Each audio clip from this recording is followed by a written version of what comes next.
வணக்கம். வாழ்க வளமுடன். தமிழக கோயில்களின் நம்ம பக்கத்தில் இருக்கிற கோயில்களின் சிறப்புகளை நாம் அறிந்து கொள்வதற்காக தொடர்ந்து சில பதிவுகள். அதில் இன்றைக்கி நம்ம பார்க்க போகிறது விருதுநகர் மதுரை மாவட்ட எல்லையில் உள்ள சுப்புலாபுரம் என்கிற இடத்துல சிலார்பட்டி காலாதேவி அம்மன் கோயில், அதாவது சிலார்பட்டி காலதேவி அம்மன் கோயில். கால நேரத்தை சிறப்பிக்கும் வகையில் ஒரு கோயில் இருக்குதுன்னா அது இதாங்க. பிரமிடு வடிவில் குடிசை போட்டு அமைக்கப்பட்டுள்ள இங்கு காலத்தை நிர்ணயிக்கும் காலதேவி அம்மன் பீடம் ஜோதியாக இருக்கிறது. மற்ற ஆலயங்களைப் போல் அல்லாமல் சூரிய அஸ்தமனத்திற்கு பிறகே இது திறக்கப்பட்டு விடிய விடிய பிரார்த்தனைகள், யாக பூஜைகள் நடைபெறுகின்றன.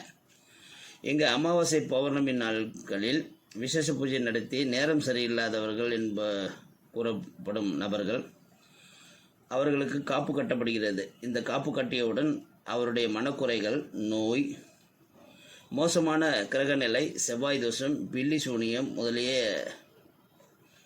விஷயங்கள் வலுவிழந்து விடுவதாகவும் நல்ல நேரம் கைகூடுவதாகவும் பக்தர்கள் நம்புகிறார்கள். இந்த கோயில் காலதேவி அம்மன் பீடத்தில் விளக்குகளுக்கு மேல் ஒரு பித்தளையின் பூச்சரம் இருக்கும்.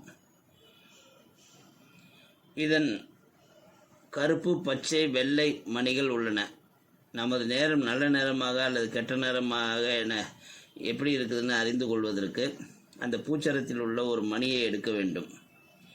கருப்பு வந்தால் கெட்ட நேரம் உக்கிரமாக உள்ளது, பச்சை நிறம் மணி வந்தால் கெட்ட நேரம் குறைய தொடங்கியுள்ளது, வெள்ளை வந்தால் நல்ல நேரம் தொடங்கிவிட்டதற்கான அறிகுறி என்று கூறப்படுகிறது.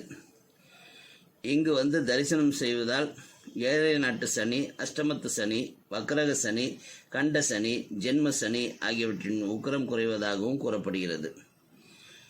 இந்த மாதிரி பல விஷயங்கள் ஒருங்கே அமைந்துள்ள கோவில் இந்த சுப்புலாபுரம் அருகில் உள்ள சிலார்பட்டி காலதேவி அம்மன் கோயில். காலத்துக்காக ஒரு கோயில், ஆச்சரியமாக இருக்குது கேட்கறதுக்கே. இது மாதிரி யூனிக்கான செய்திகளை தெரிந்து கொள்வோம். வாழ்க வளமுடன். நலமே